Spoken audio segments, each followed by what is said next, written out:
What would you do if the man you built your entire life around, the man you trusted to hold your hand through sickness, through debt, through the darkest moments of your life, turned out to be the architect of your downfall, not by accident, not by weakness, but by design? Would you recognize the danger before it reached your front door?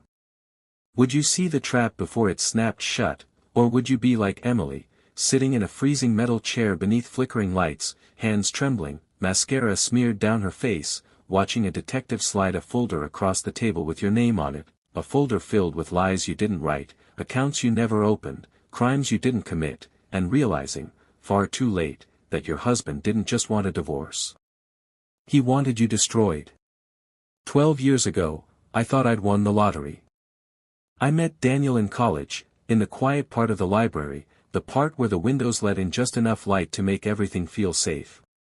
He was standing next to me, reading over my shoulder, and without even saying hello, he told me the author I was reading had been accused of plagiarism. I laughed. He didn't. But something about his seriousness made me trust him. That's how it started. Not with fireworks. Not with grand gestures. With a quiet certainty that this man, this well-dressed, soft-voiced man, was the kind of person who didn't play games. We got married the summer after graduation. My parents warned me it was fast. His mother called me sweet, which is the kind of word women use when they want to say something cruel without saying it. But I didn't care. I was 26. He had a job lined up at a real estate firm in Montpelier. I was working part-time at a bakery, saving up to open one of my own someday. We honeymooned in Vermont, in a lodge with no heat and terrible wine. We played board games and made love and talked about baby names. He told me I didn't need to work. That I'd done enough hustling and it was time to enjoy life. He said he wanted to take care of me. And that sounded like love at the time. When I got pregnant with Julia, I never looked back. I gave up the bakery idea. I gave up a lot of things. Not because he forced me to, he never raised his voice. But because Daniel had a way of making his needs feel more important. He worked long hours. He had big responsibilities. And I baked cookies. I drove to doctor appointments. I wrote little stories on my blog about motherhood and Vermont winters and how Max, our second child, couldn't sleep unless he heard the dishwasher running. It sounds nice when I say it now. It was nice. In pieces. But the thing about nice is that it doesn't last when only one person's doing the work.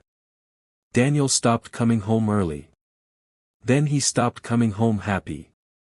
Eventually, he stopped coming home hungry, and not just for food. Still, I told myself we were fine. Every couple hits rough patches. We had the house, the kids, the mortgage. We had matching pajamas on Christmas and pumpkin patch photos in October. I posted smiling family pictures on Instagram. And then cried in the pantry while the cookies cooled. There were signs. Of course there were signs. But back then, I didn't know what to call them. Back then, I still believed that if you gave everything to someone, they'd give a little of it back. It didn't happen all at once. If it had, maybe I would have seen it coming. But it came like water under a door, slowly, quietly, until everything around me was soaked and I couldn't remember when I'd last felt dry. The first thing I noticed was the silence. Not the peaceful kind. The kind that feels like something is being withheld.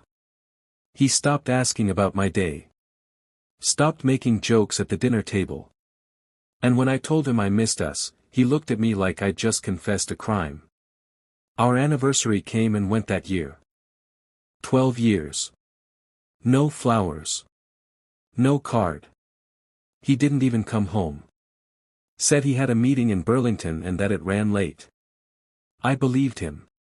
Of course I did.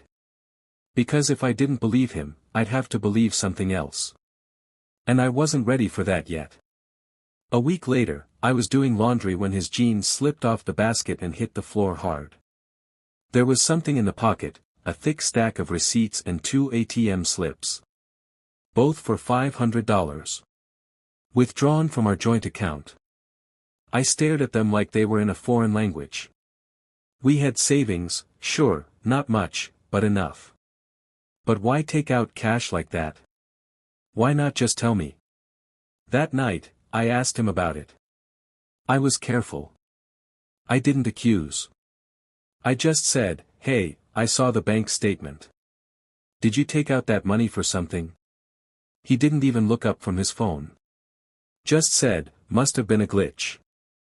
And when I held up the slips, physical proof in my hand, he got up, walked out of the room, and said over his shoulder, "You're always looking for problems, Emily." Like I was the one who had done something wrong.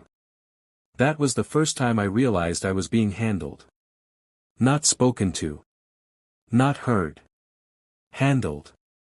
Like a client. Like a liability. I started noticing other things after that. He kept his phone face down. He started wearing cologne again, the kind he used back when we were dating. He got haircuts more often. Started working out.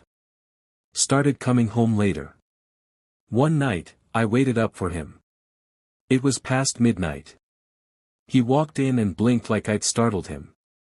I asked him where he'd been. He said, "What is this? An interrogation?" Then went straight upstairs. I cried that night. Not because I knew for sure something was happening. But because I knew something inside me was shifting. I was becoming the kind of woman who waited. Who apologized for asking. Who second-guessed her own instincts. That scared me more than anything. But the moment I stopped making excuses was the day I found the phone. It was under the driver's seat in his car. I'd taken it to the mechanic to fix a brake light. He asked me to drive it since he was at work. When I leaned down to grab my wallet, I saw it, wedged between the floor mat and the metal rail. It was black. No case. Scratched screen. Dead battery. I knew immediately it wasn't his regular phone. He always used the latest iPhone. This was older. Cheap. I brought it inside. Charged it.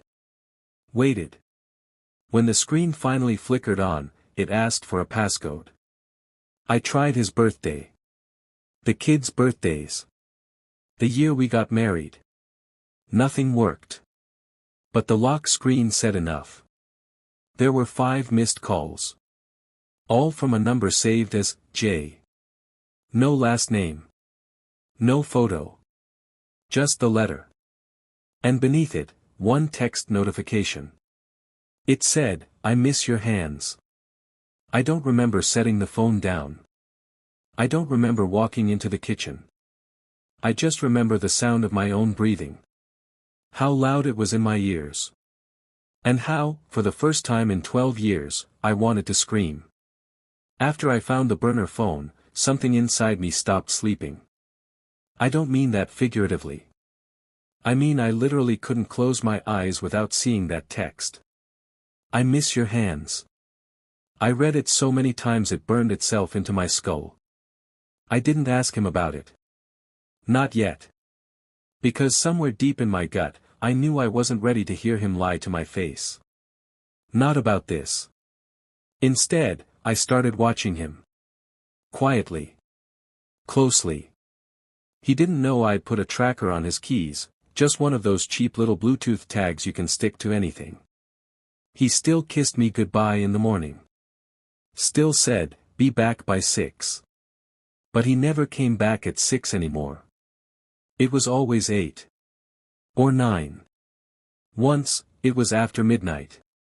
And every time, he had an excuse so polished, it made me feel stupid for even blinking too hard. But one Thursday, around 5:30 p.m., the little dot on my phone stopped moving.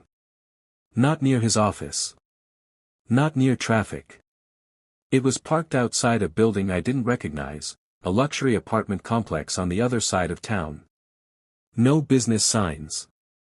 No real reason for him to be there. I didn't think. I just grabbed my coat, told the kids I'd be back by dinner, and drove. I parked 2 blocks away. My heart was pounding so hard I could feel it in my fingertips. I wasn't sure what I'd do when I saw him. I just knew I had to know. I had to see it with my own eyes. Because until you see it, there's still that tiny thread of hope that you're wrong. That maybe you're paranoid, maybe you're tired, maybe it's all in your head. But when I turned the corner, that thread snapped. His car was parked outside the building, just like the tracker said. Lights on in a second-floor window. Curtains half drawn. I stayed across the street. In my car. Hands shaking. I don't know how long I waited, maybe 10 minutes, maybe 30. And then I saw her. She opened the door like she owned the night. Blonde. Younger. Barefoot. And wearing the navy t-shirt Daniel used to sleep in on Sundays. She was laughing. And Daniel was right behind her. Smiling. One hand on her waist. Like it was the most natural thing in the world. Like I wasn't sitting 10 feet away, choking on my own heartbeat. I didn't cry. Not right away. I just watched. Watched as he kissed her neck. Watched as she leaned back into him. Watched the man I'd given 12 years to. The man who watched our children be born. Wrap himself around a stranger like she was his home. I should have left. I should have gone back to the car and driven away and locked the whole night in a vault inside my brain. But I couldn't. I walked across the street. Up the steps. And before I could stop myself, I knocked. She answered. Smiling. Holding a wine glass. And for a second, just one stupid, painful second, she looked familiar. Like someone I should have known. But I didn't. She looked me up and down like I was the one interrupting something rude. Can I help you? That's what she said. Not, who are you? Not, what are you doing here? Just. Can I help you? Like she already knew who I was. Like I was expected. Or worse, irrelevant. Then he appeared. Daniel. Behind her. Frozen in the doorway. Eyes wide for a fraction of a second before he put the mask back on. He didn't stutter. Didn't panic. He just said, Emily. What are you doing here? And the way he said it, calm, bored. Like I'd shown up uninvited to a work meeting. That was the part that cracked something in me. Who is she? I asked. I didn't scream. Didn't cry. I asked it like I already knew. Because I did. He looked at the girl, then back at me. And he said. You're overreacting. That's all. Like I'd just interrupted him at the grocery store. Like I hadn't just caught him playing house with another woman. She laughed. I remember that more than anything. Her laugh. Light and smug and sharp. She leaned against the doorframe like this was funny to her. And Daniel, he didn't stop her. He didn't say a word. He just stepped back and shut the door. Right in my face. I don't remember walking down the stairs. I don't remember getting in the car. All I remember is how quiet it was when I finally drove away. No radio. No GPS. Just silence. And this ache in my chest that told me. Whatever I thought my life was. It had already ended. After the night he shut the door in my face, I waited for an explanation. Not because I still believed there was one, but because I needed to hear the lie. I needed to look him in the eye while he fed it to me. Because sometimes, when someone you love betrays you, the worst part isn't the betrayal itself. It's how easily they carry on like you don't even matter. He didn't come home that night. Or the next one. The kids asked where he was, and I told them he was working late. The lies were starting to sound more like survival than denial. But then, a week later, he came back. Like nothing happened.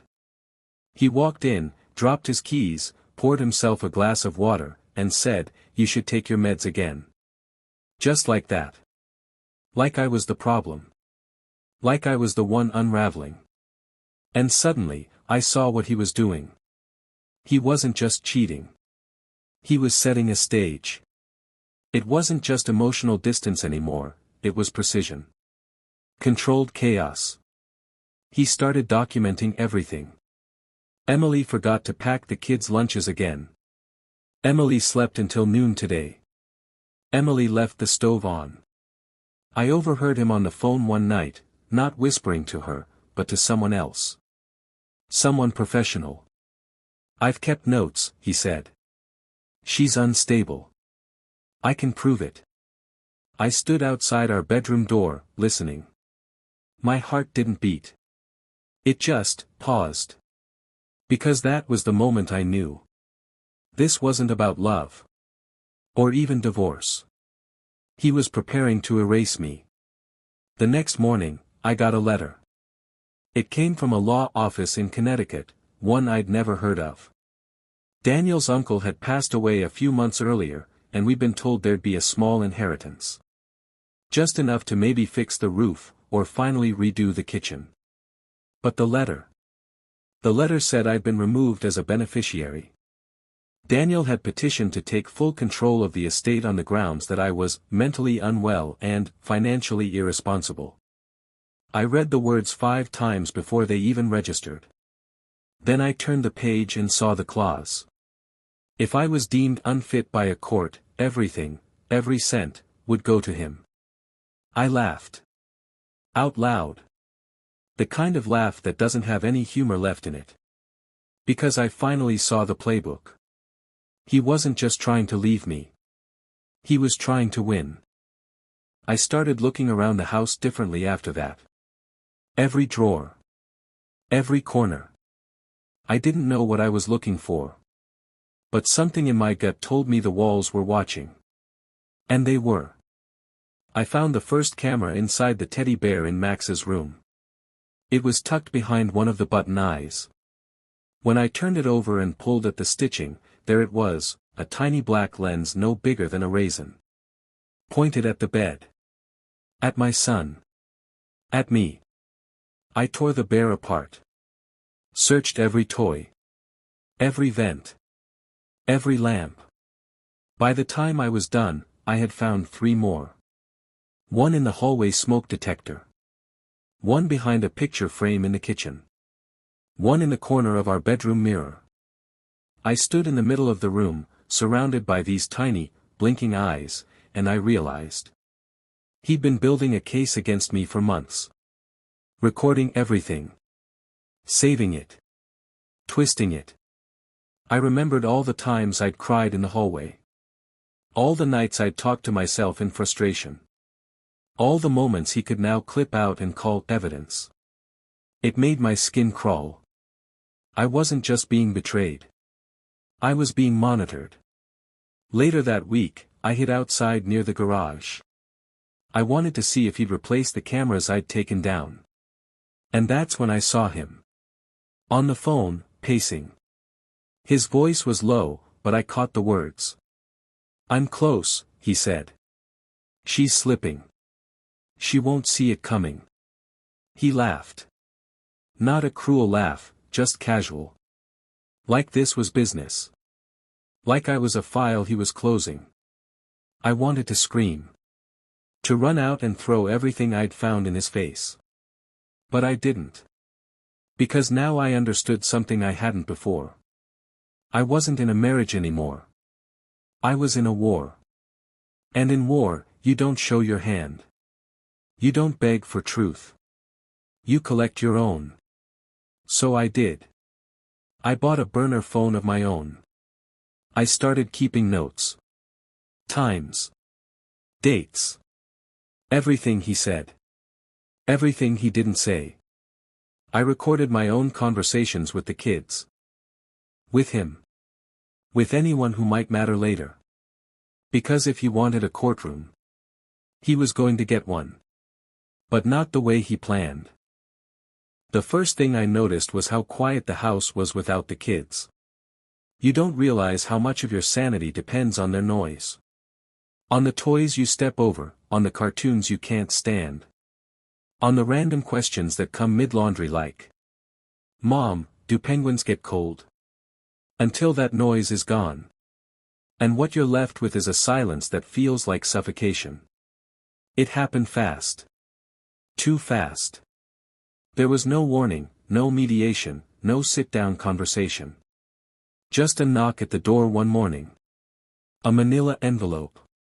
And a court date stamped in bold. Daniel had filed for emergency custody. Claimed I was mentally unstable. Said I was erratic, unsafe, unfit. And suddenly I was the one being summoned to defend myself. Like I was the stranger in my own children's lives. The irony was unbearable. This man, the one who disappeared for nights. Lied about inheritance. Installed cameras in our home. Cheated in our bed. Was now painting me as dangerous. And he was winning. Because I had no idea just how far he was willing to go. The hearing was set for a Tuesday morning. I remember because Max had a school field trip that day. And I kept thinking how unfair it was that I wouldn't be the one packing his sandwich. When I walked into the courtroom, I saw Daniel already seated. Fresh haircut. Navy suit. Calm. Too calm. Like he was exactly where he wanted to be. And when he turned around and saw me, he smiled. Not with kindness, but with calculation. The kind of smile that says, "You have no idea what I've done." My attorney whispered that the judge had reviewed Daniel's evidence the night before. I had no idea what that meant. But within minutes, I found out. They brought up a projector. And on the screen, I saw my life. But not the way I lived it. Not many, just 2, maybe 3. But one of them had a camera. And the other shouted my name like I was already guilty. I didn't answer. I couldn't. Because what do you say? When your whole identity has just been stripped from you. In a courtroom you never wanted to enter. For crimes you didn't commit. By people who never saw you. I went home to an empty house. Their rooms were still messy. The breakfast dishes still in the sink. But the sound, the life, was gone. And all that was left was me. And the echo of everything I'd lost. You think you know what rock bottom feels like. Until it becomes the place you have to park for the night. My entire life used to be contained in that house. Now it fit in the trunk of my car. The night they handed Daniel custody, I stayed in a motel. For 2 nights. Then my account bounced. I had exactly $73 left, and I knew I had to make a choice. Gas or food? I chose gas. I didn't tell anyone. Not even Rachel. Especially not Rachel. I'd already learned that blood only means something until it's tested. I found a Walmart parking lot on the edge of town. It was quiet at night, and the security guards didn't ask questions. I parked in the farthest corner, tilted the driver's seat back, and pulled a blanket over my legs. My knees ached from the cold. My mouth tasted like nothing. I held my phone in my hand and stared at the last video I'd taken of the kids. Julia giggling while trying to flip a pancake. Max wearing a superhero cape made from a dish towel. I played it 3 times. 4. I watched it until the battery died. It wasn't just heartbreak. It was erasure. It was like I had been deleted from the version of my life that everyone else still got to live. And the worst part? No one noticed I was gone. But something shifted in me that 3rd night. I remember it clearly. I woke up to the sound of a street sweeper and realized I was holding Daniel's burner phone. I'd kept it, even after the confrontation. It had been hidden under the passenger seat ever since. He probably thought it was gone. Maybe thought I threw it out in a fit of rage. But I didn't.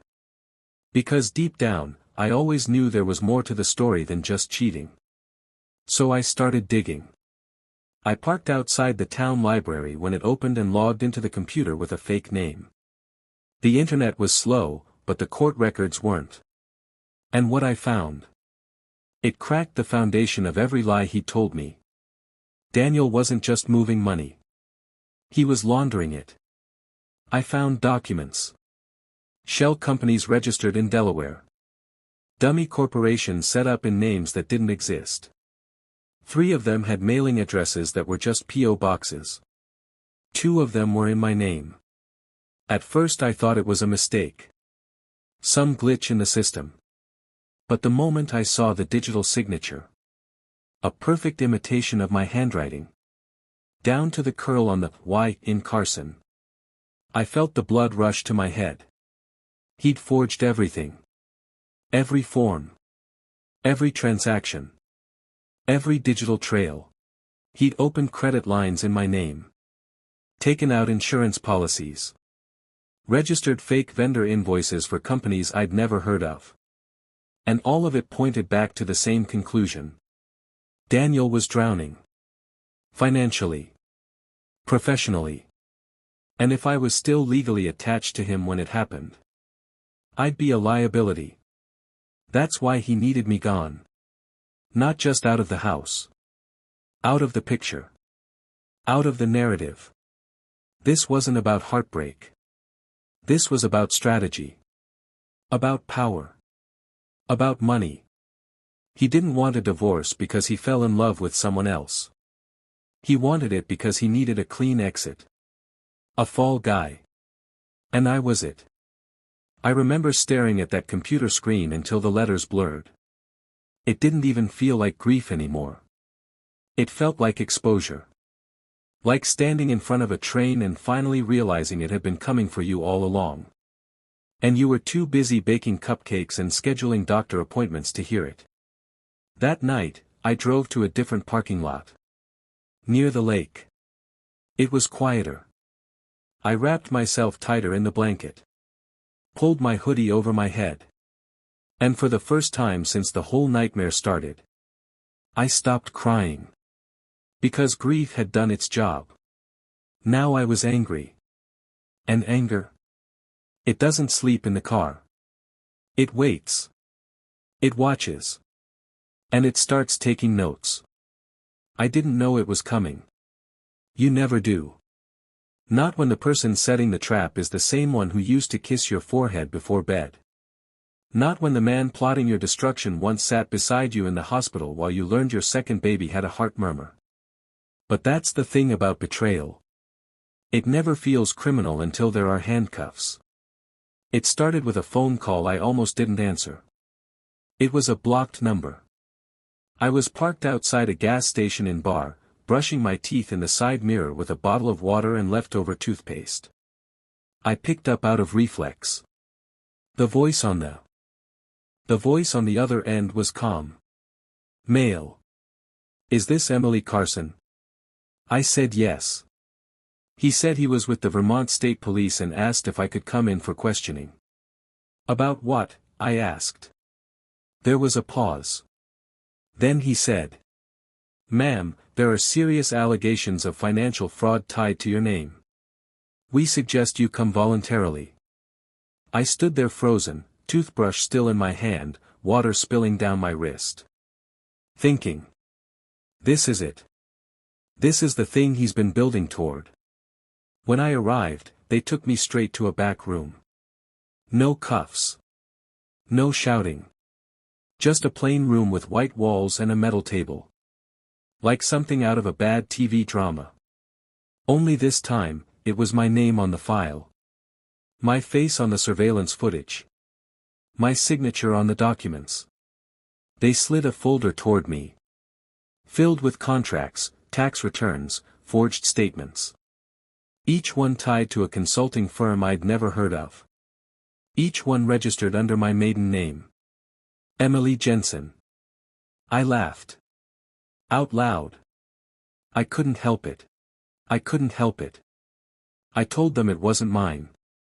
I said I'd never opened a consulting firm. I didn't even have a working laptop anymore.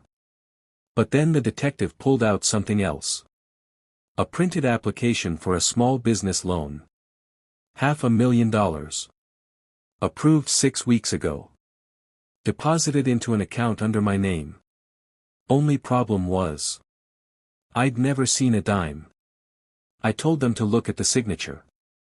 Compare it. Pull my driver's license, look at my banking history, look at anything. They said they would. But that in the meantime.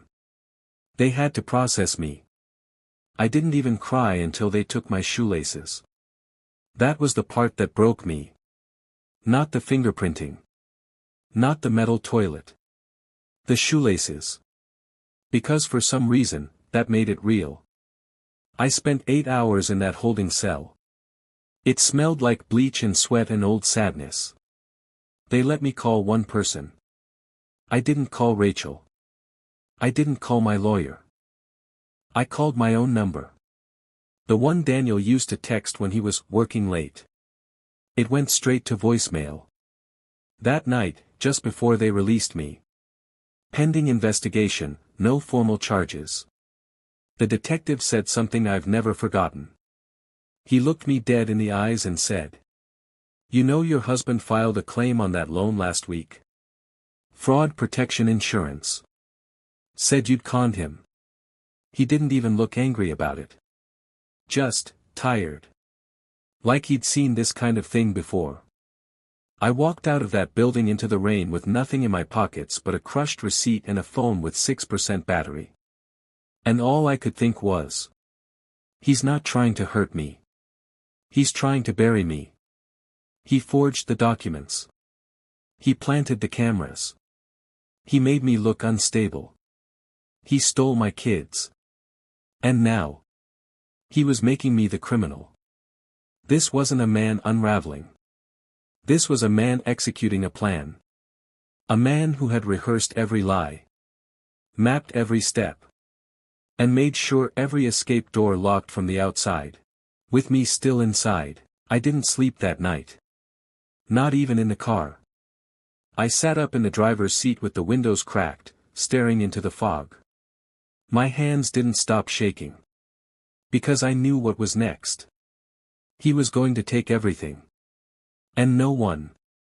Not the courts, not even my own sister. Was going to stop him.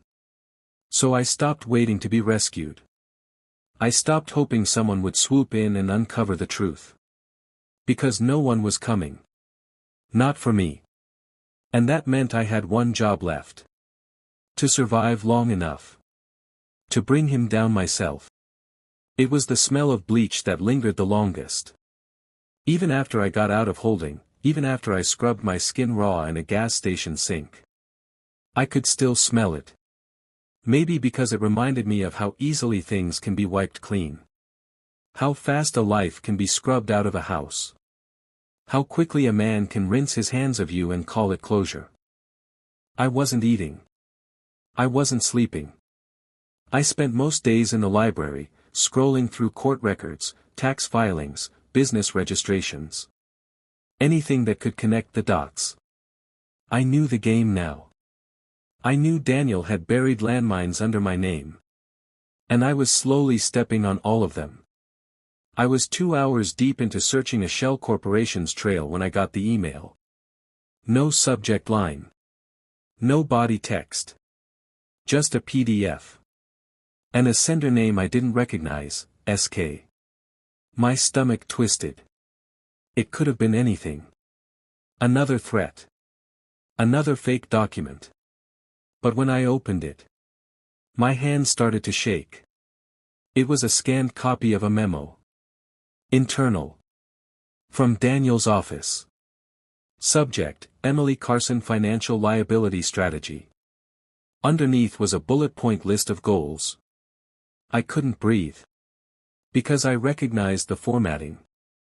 Daniel's assistant used to send his memos in that exact style. And suddenly, I knew exactly who sent it. Her name was Sophie Kent. She'd been Daniel's paralegal for 4 years. Quiet. Sharp. Efficient.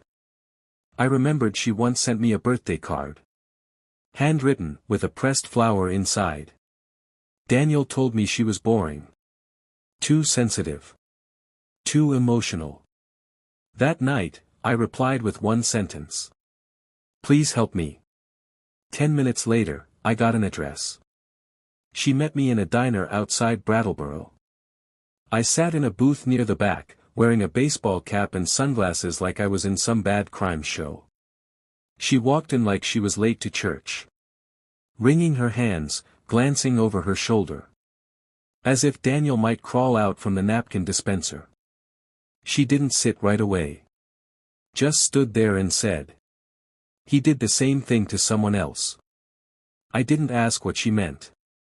I just moved over. We talked for 2 hours. Or maybe it was 10. Time didn't make sense in that booth. She told me everything. How Daniel had been funneling money through dummy trusts for almost 2 years. How he had coached her to help file false insurance claims. How he had convinced her, once, long ago, that he loved her. And then discarded her the minute she questioned him. She showed me emails. Forwarded texts. Even voice memos he left her. Plans, timelines, instructions. There were recordings of Daniel discussing me by name. I'm almost done with her, he said in one. Just a few more weeks and she'll break. I just need the judge to see her lose it once. I didn't cry. Not this time. Because rage is a dry emotion. It doesn't spill. It burns. Sophie slid a flash drive across the table and said. This is everything I have. Emails. Recordings. Invoices. You're not crazy, Emily. He's done this before. You're just the first one fighting back. I asked her why she was helping me. She looked down at her coffee and said. Because when I realized I was helping him hurt someone. I stopped being a victim. I became an accomplice. And I can't live with that. I nodded. Took the flash drive. And for the first time in months. I felt something I hadn't let myself feel. A shift. This wasn't just about survival anymore. This wasn't just about staying out of jail. This was about pulling the thread on Daniel's entire tapestry of lies. And watching it unravel, stitch by stitch. Until there was nothing left but truth. I thought I would be terrified walking into that courtroom again. I wasn't. Because this time, I didn't come in as a broken woman begging to be heard. I came in with evidence. And I came in angry. The moment I stepped inside, I saw him. Daniel. Perfectly pressed suit. Hair freshly cut. His expression blank, like someone showing up to finalize paperwork on a car he'd already sold. He didn't look at me. Didn't even flinch. But I knew something he didn't. He thought I was showing up to collapse again. Cry on the stand. Plead for mercy. But this time. I wasn't the one on trial. He was. My attorney didn't waste time. He started with the flash drive. The judge, same one who took my kids, asked if we were really suggesting the recordings were authentic. So we played one. Out loud. For everyone to hear. Daniel's voice filled the room. I just need the judge to see her lose it once. After that, the rest falls into place. There was silence. Not courtroom silence. Dead silence. Even Daniel turned slightly in his chair. Not enough to admit panic. Just enough to confirm it. Then came the emails. Thread after thread. Wire transfers. Fake invoices. Insurance filings with time stamps that contradicted Daniel's testimony from earlier hearings. All under his name. All connected to those shell companies. And when my attorney submitted the original memo Sophie gave me.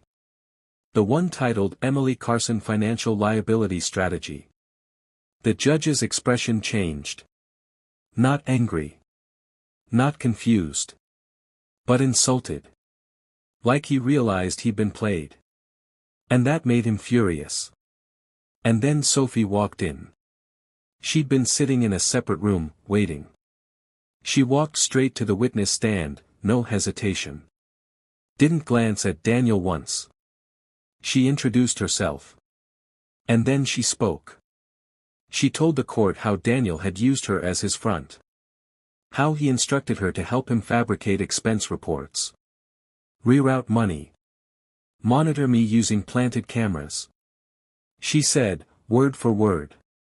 Daniel Carson created a scenario to legally destroy his wife, so he could protect his assets and frame her for a crime she didn't commit. I know this because I helped him do it. And I regret every second of it. The room exploded. Daniel's lawyer stood up, shouting about hearsay, character attacks, defamation. But the judge overruled. And then. It happened. Daniel lost control. He stood up. Didn't yell. Didn't lunge. He just started talking. Fast. Too fast. He said. She was unstable. She made it hard. I didn't want to do it this way. She forced me. The bailiff moved. My attorney leaned in and said. He just confessed. Sit still. I watched Daniel spiral in real time. Watched him scramble to explain away years of deceit. Watched his mask finally fall. And I didn't feel victory. I felt vindication. Because now, the world didn't just see me. They saw him. For exactly what he was. The judge ordered an emergency audit. Reinstated partial custody to me that same afternoon. Called Daniel's actions systematic psychological warfare, and said further criminal charges were being referred to the DA's office. As I walked out of that courtroom, the same reporters who once photographed my tears were now filming him. Head down, flanked by lawyers. Escorted like a man walking to his own sentencing. He glanced at me once, just once.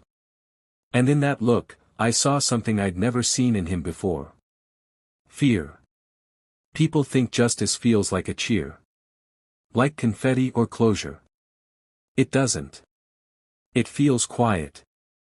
It feels like walking into your own house again and realizing you still flinch at the sound of keys in the door. Daniel didn't go to prison, not right away. White-collar cases don't move quickly. But the charges stuck. Fraud. Perjury. Wire manipulation. Identity theft. He was indicted, frozen out of his firm, and the IRS started circling like hawks. Everything he tried to build on my broken back. Crumbling. And me? I didn't win. Not exactly. But I started to breathe again. I got my kids back. Slowly. At first it was weekends. Then full custody. Julia wouldn't sleep without the lights on for weeks. Max had nightmares. And I spent night after night just lying between them, one hand on each of their chests. Just to feel them breathing. Just to prove to myself they were still mine. We left Vermont. Moved into a small rental 2 towns over. No memories in the walls. No ghosts in the hallway. I got a job at a bakery again. Minimum wage, part-time. But it was something. Something honest. Something mine. And the blog. I brought it back. Not for the recipes. For the truth. I renamed it. Burnt Sugar, Unbroken Spirit. And I told my story. Women started emailing me. Hundreds. Then thousands. Some were living it. Some had escaped it. Some were still trapped inside their perfect houses. Wondering if they were crazy. Or just married to someone who wanted them to feel that way. I started recording episodes. Turned it into a podcast. Then a book. Then a small community. Women writing to each other in the comments. Sharing lawyers. Sharing plans. Sharing hope. Because survival isn't a finish line. It's a language. And once you speak it, you start to recognize the others who do too. The thing is, I don't hate him. I thought I would. I wanted to. But hating him meant he still got to live in my head. He already took too much. He doesn't get to have my peace. What he did wasn't about me. It never was. Men like Daniel don't destroy you because of who you are. They do it because of what you remind them they're not. And the truth? He needed to erase me because part of him knew. I was the only thing he couldn't control forever. One morning, Julia asked if we could start baking again. I said yes. We made blueberry muffins. She spilled flour everywhere. Max ate half the batter raw. And I looked around the messy little kitchen with the peeling paint and busted toaster. And thought. This is my real life. Not the lie he built.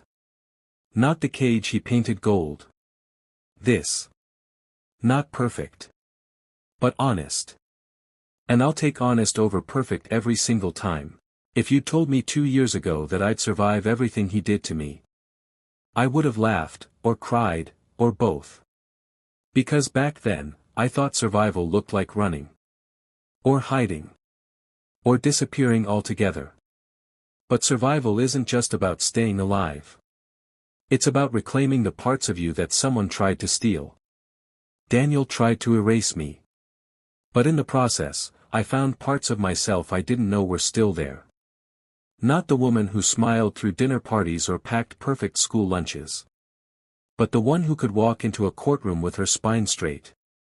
The one who could sleep in her car and still get up the next morning to fight.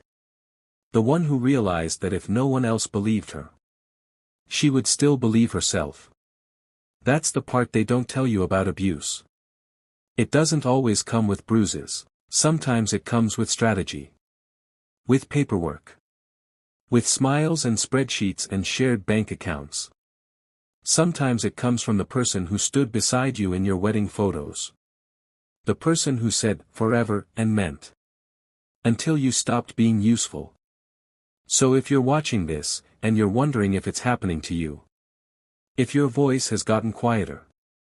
If your world has gotten smaller. If you've started apologizing for things you never used to think were wrong. I want you to know something. You are not crazy.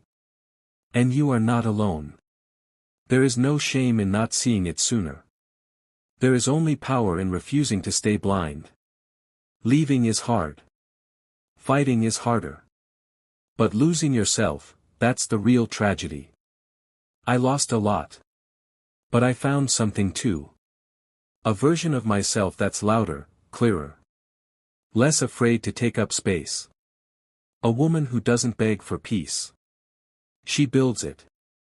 From scratch if she has to. If you've ever had someone try to destroy you from the inside out. You already know what I mean. And if you're still inside it.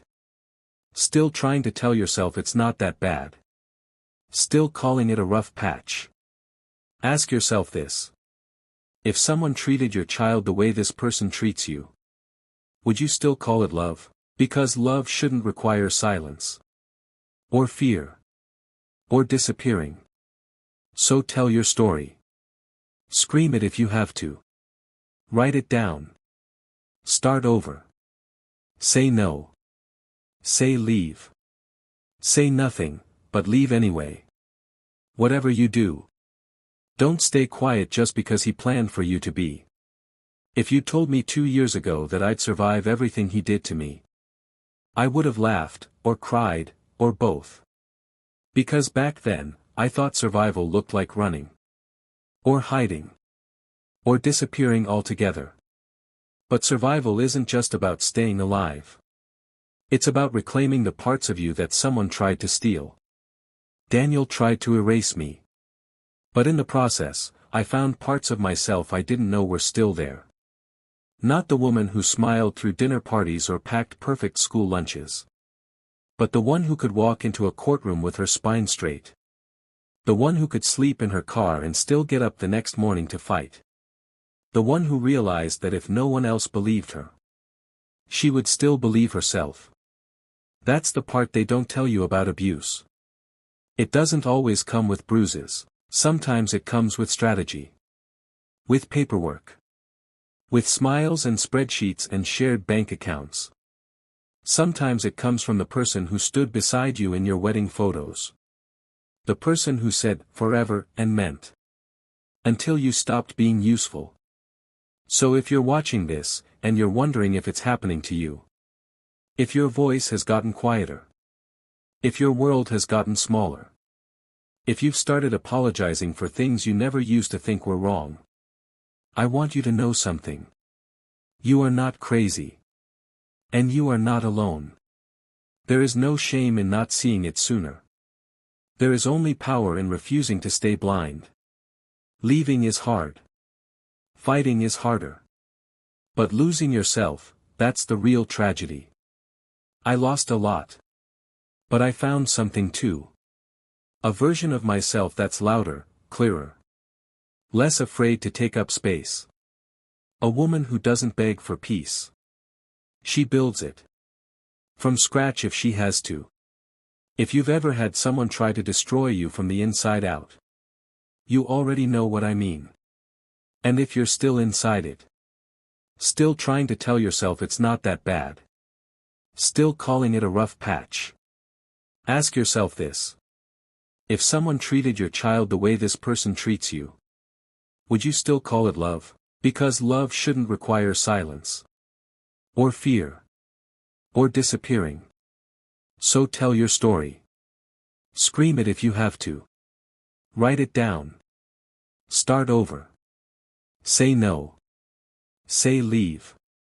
Say nothing, but leave anyway. Whatever you do. Don't stay quiet just because he planned for you to be. What would you do if the person you trusted most set out to destroy you, and no one believed you?